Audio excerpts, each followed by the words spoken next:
Dewi pujaan hatinya meminta bantuan untuk mengoleskan tabir surya. Saat menerima botolnya, ia merasa sangat bersemangat sekaligus gugup. Namun tanpa sengaja, seluruh isi botol malah terperas dan tumpah ke tubuh sang Dewi. Menghadapi sang Dewi yang wajahnya langsung pucat karena kaget, ia sama sekali tidak meminta maaf. Ia justru berlari cepat kembali ke kamar, membuka lemari warisan keluarganya, lalu mengurung diri di dalam, mengingat kembali kemampuan super yang diajarkan ayahnya. Ia mengepalkan kedua tangan dengan kuat dan memejamkan mata rapat-rapat, karena hanya dengan cara itulah ia bisa melakukan perjalanan menembus waktu. Ia pun kembali ke waktu sebelum membantu mengoleskan tabir surya pada sang Dewi. Setelah berulang kali berlatih, tekniknya semakin lama semakin mahir. Sentuhan yang begitu pas bahkan membuat sang Dewi tak kuasa menahan diri untuk memujinya. Jangan lihat betapa hebatnya dia sekarang. Beberapa bulan sebelumnya, Tim masih benar-benar pemula dalam urusan percintaan. Saat perempuan mengajaknya berkencan, ia panik dan buru-buru mencari alasan untuk menghindar. Saat perempuan mendekat dan ingin mencium, ia hanya berani berjabat tangan tanpa berani melangkah lebih jauh. Melihat pasangan lain saling bermesraan di sekitarnya, ia menyesal setengah mati dan hingga keesokan paginya kepalanya masih terasa pusing. Namun justru pada hari itulah takdirnya berubah total. Baru saja bangun dari tempat tidur, ayahnya memanggilnya ke kamar dan mengatakan ingin memberitahukan sebuah rahasia keluarga. Wajah ayahnya yang begitu serius membuatnya merasa tidak terbiasa. Ketika mendengar bahwa para pria dalam keluarga mereka memiliki kemampuan menembus waktu, meski hanya bisa kembali ke masa lalu yang mereka ingat dan tidak bisa pergi ke masa depan, Tim tetap merasa cerita ayahnya terdengar terlalu mengada-ada.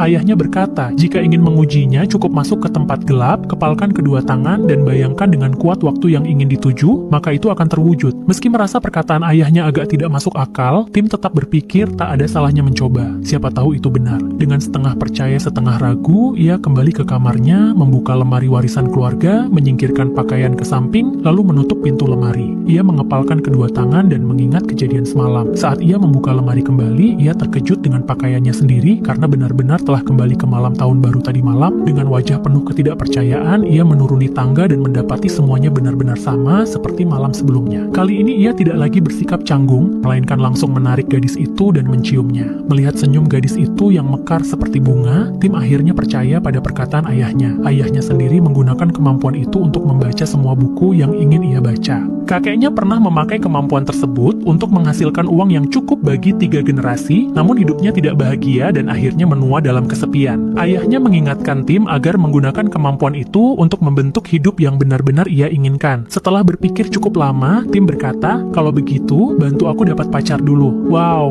massive. Yeah, the mothership. Ternyata Tim yang berusia 21 tahun ini terlalu biasa hingga belum pernah menjalin hubungan cinta. Namun musim panas ini justru membuatnya jatuh ke dalam pusaran cinta. Suatu hari, teman adiknya datang berlibur ke rumah mereka. Charlotte memiliki wajah bak malaikat dan tubuh bak iblis. Tim hanya perlu satu pandangan untuk merasa bahwa dirinya jatuh cinta. Demi mendapatkan hati Charlotte, Tim berulang kali melakukan perjalanan waktu sepanjang musim panas itu, berusaha membuat setiap momen kebersamaan mereka menjadi sempurna. Ia selalu ingin mencari kesempatan untuk menyatakan perasaan, tetapi entah kenapa mulutnya selalu terkunci. Hingga malam sebelum Charlotte pergi, Tim akhirnya mengumpulkan keberanian untuk menyatakan cinta. Namun Charlotte sudah menebak maksudnya sejak awal. Ia berkata bahwa menyimpan pengakuan cinta sampai hari terakhir bukanlah ide yang baik. Jika diungkapkan lebih awal, mereka akan punya lebih banyak waktu bersama. Tim pun mengerti kalau begitu semuanya jadi mudah. Begitu keluar dari kamar, ia langsung masuk ke sebuah ruangan gelap, dan saat keluar kembali, ia sudah kembali ke 1 bulan sebelumnya. Ia segera menemui Charlotte dan menyatakan perasaannya. But over the last month, I've fallen completely in love with you. Now, obviously this was going to happen because you're a goddess with that faith. Kali ini pengakuannya terasa jauh lebih tulus dan menyentuh. Namun setelah mendengarnya, Charlotte tidak menunjukkan sikap apapun, hanya berkata bahwa lebih baik mereka menikmati liburan dengan bahagia terlebih dahulu, dan membicarakan hal itu lagi pada malam terakhir sebelum ia pergi. Konon katanya hati perempuan sedalam lautan, dan ternyata memang benar. Namun dari kejadian itu, Tim mempelajari pelajaran pertama dari kemampuan supernya. Perjalanan waktu tidak bisa membuat orang yang tidak mencintaimu menjadi jatuh cinta. Orang yang tidak mencintaimu selalu punya 1000 alasan untuk menolak. Pengakuan cinta pertamanya pun kandas begitu saja. Terpukul oleh kenyataan, Tim memutuskan meninggalkan kampung halaman untuk membuka wawasan dan mencari calon istrinya di masa depan. Setibanya di London, ia tinggal sementara di rumah teman ayahnya yang berprofesi sebagai penulis skenario. Tak lama kemudian, ia mendapat pekerjaan pekerjaan sebagai pengacara. Namun setelah masuk ke kantor, ia baru menyadari bahwa seluruh pegawainya adalah laki-laki. Tidak ada satupun perempuan. Besar kemungkinan saat masuk sendirian, saat keluar pun tetap sendirian. 6 bulan berlalu begitu saja, tak peduli berapa banyak gadis yang ia temui sekilas, yang selalu ada di sisinya hanyalah rekan-rekan pengacaranya. Hingga suatu hari, saat ia pergi makan bersama temannya, keajaiban akhirnya datang menghampirinya. Hari itu mereka pergi ke sebuah restoran bertema tunanetra. Di sana, pengunjung harus merasakan kencan dari sudut pandang orang buta. Seluruh restoran gelap gulita tanpa sedikit pun cahaya. Para tamu hanya bisa mengandalkan suara dan cara bicara lawan bicaranya untuk menentukan apakah ada perasaan berdebar di dalam hati. Di tengah kegelapan, sebuah suara yang memikat masuk ke telinga Tim. "Hai, I'm Mary. I'm Tim." Tim langsung nyambung mengobrol dengan gadis bernama Mary itu. Keduanya berbincang dengan sangat akrab, mengobrol santai hingga restoran tutup dan para pegawai pulang. Di sela-sela obrolan, mereka juga membahas seorang model yang sangat disukai Mary. Setelah makan selesai, keduanya sepakat untuk bertemu di luar. Sambil menunggu dengan tenang, Tim mulai merasa gugup. Di dalam gelap, ia bisa membayangkan wajah Mary sebebas mungkin. Tapi bagaimana kalau begitu keluar malah mati gaya karena tak sesuai harapan? Namun begitu Mary melangkah keluar, Tim langsung terpukau oleh parasnya. Poni rata yang imut dipadu dengan senyum polos itu, di mata Tim, inilah sosok pacar yang telah ia bayangkan berkali-kali. Mary pun tampak tertarik pada Tim. Awalnya tanya mereka ingin melanjutkan obrolan, tetapi karena sahabat Mary terus mendesak, mereka hanya sempat bertukar nomor dan berjanji untuk saling menghubungi lagi. Tim memandang Mary dengan berat hati saat ia pergi. Belum berjalan jauh, Mary menoleh kembali dan tersenyum. Pada momen itu, Tim tiba-tiba punya dorongan untuk menembus waktu ribuan kali, hanya demi mengulang detik senyum menoleh tersebut. Kehadiran Mary bagaikan pelangi yang memberi warna pada televisi hitam putih milik Tim. Dalam perjalanan pulang, hatinya berbunga-bunga. Cinta yang ia nantikan lebih dari 20 tahun akhirnya datang juga. Namun setibanya di rumah, penulis skenario tempat ia menumpang tinggal justru sedang frustrasi. Ternyata naskah yang ia tulis dengan susah payah selama bertahun-tahun berantakan karena para aktor lupa dialog. Sebagai balas budi karena telah diberi tempat tinggal, Tim memutuskan untuk membantu. Ia langsung menembus waktu ke sebelum pertunjukan dimulai, mengingatkan para aktor agar menghafal dialog sebelum naik panggung. Di saat-saat krusial, ia bahkan berubah menjadi teleprompter manusia untuk menyelamatkan keadaan. Setelah berkali-kali menembus waktu, barulah aktor yang sering lupa dialog itu berhasil menyelesaikan penampilannya dengan lancar. Naskah sang penulis pun menuai pujian dan sukses besar. Tim sangat senang dan ingin membagikan kabar baik ini kepada Mary. Namun saat membuka ponsel, ia terkejut karena nomor Mary justru menghilang. Ternyata, bahkan perubahan sekecil apapun bisa memicu efek kupu-kupu yang besar. Saat ia membantu para aktor menyelesaikan pertunjukan, ia justru melewatkan pertemuannya dengan Mary. Dengan tergesa-gesa, ia kembali ke restoran bertema tunanetra, tetapi diberitahu bahwa Mary sudah lama pergi. Api cinta yang baru saja menyala pun padam oleh kelalaiannya sendiri. Ia mengira semuanya telah berakhir, namun tak lama kemudian muncul titik balik. Suatu hari, sang penulis skenario membawa koran hari itu dan dengan bangga menunjukkan bahwa dirinya berhasil masuk halaman utama. Namun perhatian Tim justru tertarik pada berita lain. Model favorit Mary akan mengadakan pameran seni di kota itu. Yakin Mary pasti akan datang, Tim segera pergi ke lokasi pameran untuk menunggu. Sejak hari itu, ia berjaga di pameran setiap hari, menyaksikan arus pengunjung yang datang dan pergi silih berganti. Hari demi hari berlalu dan akhirnya usahanya terbayar. Ia melihat sosok Mary muncul, namun Mary tampak tidak mengenalnya dan percakapan pertama mereka pun terasa canggung. Untuk kembali merebut hati Mary, Tim mulai nekat dan tak tahu malu, terus mendekatinya. Setelah susah payah, ia akhirnya bisa duduk semeja dengannya, tetapi malah tanpa sengaja bertemu dengan pacar Mary yang baru, yang dikenalnya beberapa hari sebelumnya. Melihat keduanya bermesraan di hadapannya, batin Tim seolah dilindas ribuan alpaka sekaligus. Tiba-tiba, ia teringat rencana penyelamatan yang sempurna. Setelah menanyakan waktu dan tempat pertama kali Mary bertemu pria itu, Tim langsung menembus waktu ke hari tersebut dan berhasil menemukan Mary sebelum pria itu muncul. Saat itu Mary sedang duduk tenang di balkon, kontras dengan pesta yang ramai di sekitarnya. Dua obrolan sebelumnya sudah memberi Tim cukup banyak informasi. Ia pun melangkah maju tanpa ragu, ia langsung membuka percakapan dengan percaya diri. Pertama, ia menyamar sebagai penggemar model favorit Mary, lalu menyampaikan pandangan Mary tentang model tersebut yang pernah ia dengar sebelumnya. Kata-katanya seketika membuat Mary bersimpati. Tim kemudian mengajaknya mencari tempat yang lebih tenang. Merasa bertemu orang yang sefrekuensi, Mary pun setuju dengan senang hati. Di pintu, sempat berpapasan dengan pria yang hendak masuk. Dengan begitu, sebelum pria itu sempat bertemu Mary, Tim berhasil mendahului. Mereka pergi bersama ke sebuah restoran untuk makan. Suasananya seolah mengulang pengalaman di restoran tunanetra. Mereka berbincang tanpa henti, dari astronomi hingga geografi, dari masa kini hingga masa lalu. Baik sejarah ribuan tahun maupun jarak ribuan kilometer. meter, semuanya mengalir dengan kecocokan yang luar biasa.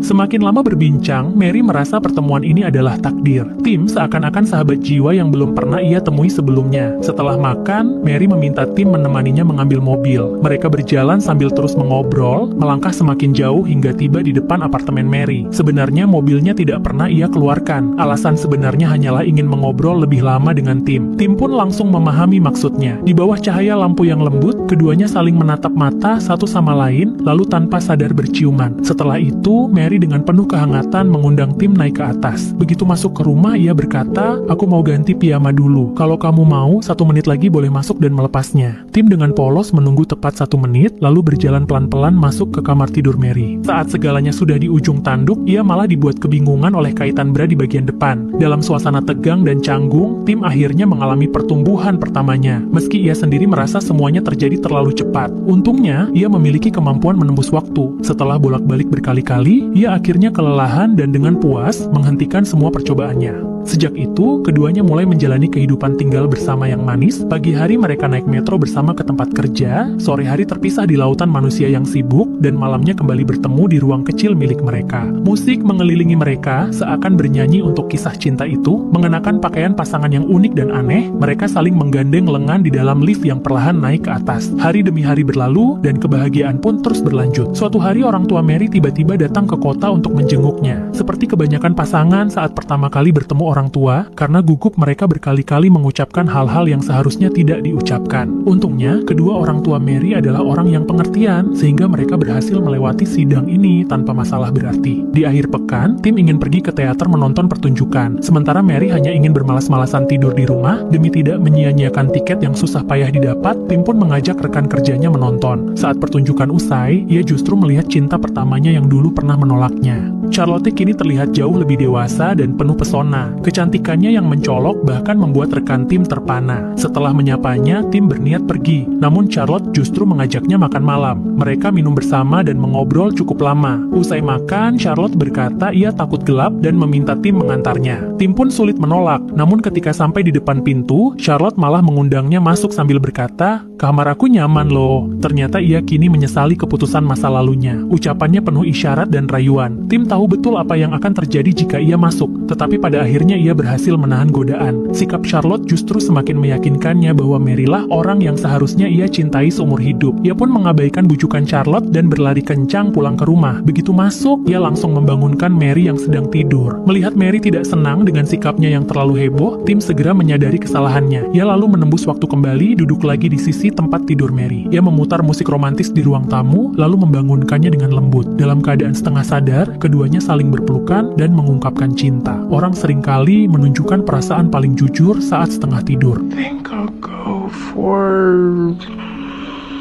yes.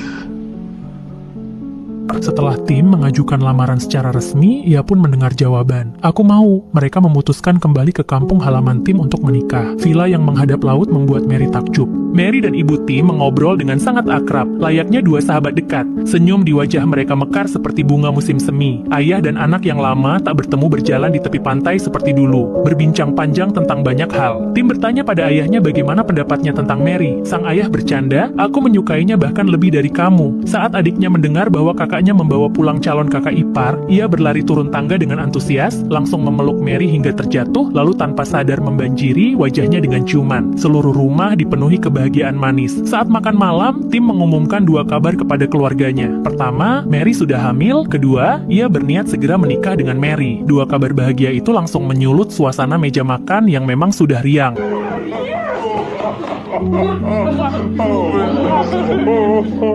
That's one beautiful news. Setelah makan, mereka mulai membahas berbagai persiapan pernikahan. Selain pilihan lagu pernikahan versi Tim yang menurut Mary agak terlalu lawas, semuanya berjalan sangat lancar. Pernikahan pun digelar tepat waktu di gereja kecil di kota. Gereja dipenuhi para tamu yang datang memberi restu, semuanya hadir dengan pakaian terbaik. Saat lagu favorit Tim bergema di dalam gereja, Mary muncul di pintu mengenakan gaun merah. Kecantikannya alami, anggun, tanpa dibuat-buat.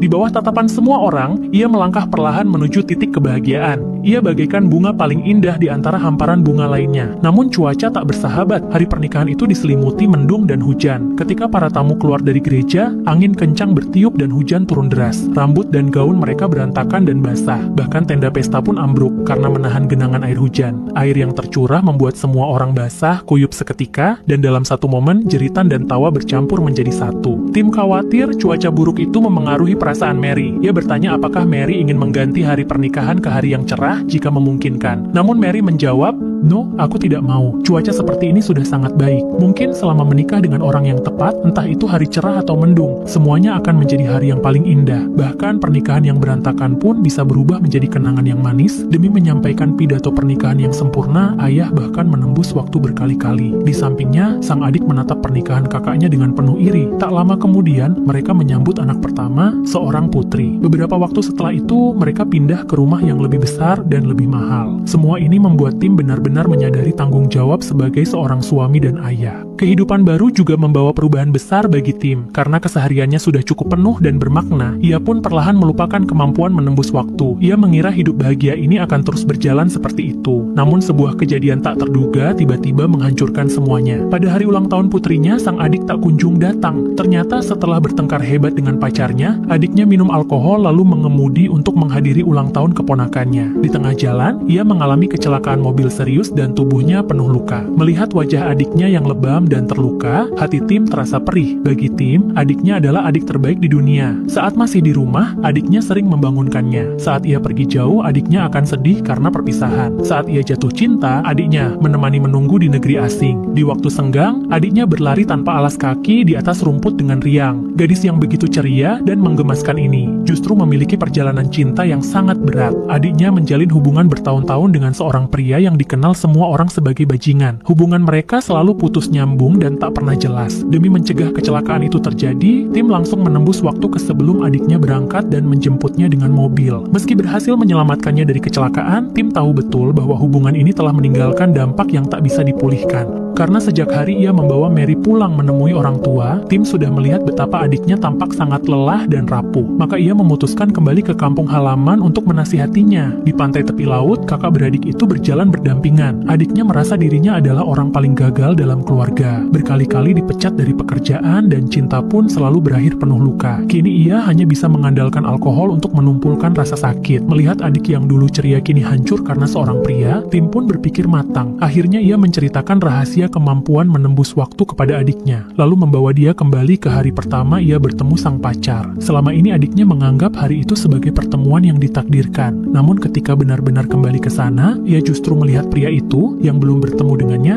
sedang menggoda perempuan lain. Saat itu juga ia menyadari pria tersebut sama sekali bukan jodohnya. Jika dulu tidak bertemu dengannya, ia pun akan segera mencari orang lain. Hati adiknya pun benar-benar mati. Di depan banyak orang, ia memukuli pria itu habis-habisan. Ketika mereka kembali ke masa kini, segalanya berubah. Adiknya pun menjalin hubungan dengan pria baru yang jauh lebih dapat diandalkan. Setelah urusan adiknya selesai, Tim pulang ke rumah dengan hati lega dan bahagia, siap memeluk putrinya dengan penuh kasih. Namun saat ia mengangkat anak itu, ia tertegun. Putri yang dikenalnya tiba-tiba berubah menjadi seorang anak laki-laki yang asing. Naluri Tim mengatakan bahwa ini pasti ada hubungannya dengan perjalanan waktu. Ia segera menemui ayahnya untuk meminta penjelasan. Ayahnya berkata, setelah memiliki anak, seseorang harus sangat berhati-hati menembus waktu. Bahkan, efek kupu-kupu sekecil apapun bisa menyebabkan pembuahan yang berbeda, dan anak yang lahir pun bisa sangat berlainan. Mendengar itu, Tim terdiam lama. Ia sudah memiliki ikatan yang begitu dalam dengan putrinya. Ia tak mungkin mengorbankan kehidupan anaknya hanya demi menyelesaikan masalah cinta sang adik. Akhirnya, ia memutuskan mengembalikan semuanya ke semula. Waktu pun kembali ke rumah sakit setelah kecelakaan adiknya. Tim menjaga adiknya dengan penuh rasa bersalah, selalu berada di sisinya, menasihati dan mendukungnya, hingga ia bersedia berhenti minum alkohol dan memutuskan hubungan dengan pacarnya. Ia lalu mengenalkan adiknya pada seorang teman yang diam-diam telah lama menyukainya. Saat tahu masih ada orang yang menyukainya, senyum perlahan kembali ke wajah adiknya yang terluka. Masalah sang adik pun terselesaikan dengan baik, dan anak laki-laki yang asing itu kembali menjadi putri kecil yang paling ia cintai. Seiring waktu terus berputar, keluarga kecil beranggotakan 3 orang itu segera berubah menjadi keluarga bahagia beranggotakan 4 orang. Tim pun tumbuh dari pemuda pemalu menjadi ayah yang lembut dan penuh kasih.